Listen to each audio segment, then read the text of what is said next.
Las sirenas y las luces tienen la costumbre de provocar el caos. Algunos conductores se quedan parados y otros se apartan del camino. Nuestro trabajo es atravesar el caos con un objetivo: llevar al paciente de forma segura y lo más rápido posible al hospital.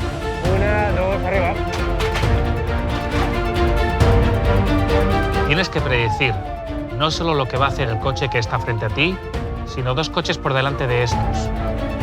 Tienes que poder leer el caos, con concentración y una vista clara de la carretera. Conducir por el tráfico a altas velocidades y controlar una ambulancia grande como esta requiere habilidad. Todos los nuevos conductores deben pasar meses de entrenamiento al volante para prepararse para una emergencia real. Es decir, ese último, has pasado bien los conos. Pero la habilidad no sirve de nada sin un vehículo en el que puedas confiar.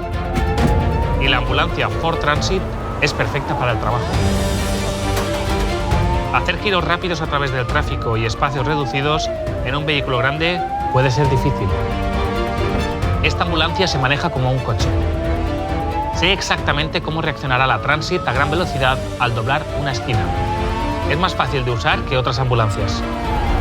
Además de la conducción, necesitamos espacio. Nuestra empresa de ambulancias trabajó junto a Ford y los carroceros para garantizar que todo el espacio que había se utilizara y modificara para acoplar el equipo necesario para salvar vidas. La ambulancia tiene de todo: material de electromedicina, primeros auxilios, soporte vital básico, y con ello nos ayuda a salvar vidas. Mi trabajo es cuidar al paciente hasta que lleguemos al hospital. Hago esto de la manera más segura y rápida posible. Y tengo un salvavidas perfecto para ayudarme a hacer esto: la Ford Transit. Realmente es un hospital sobre ruedas.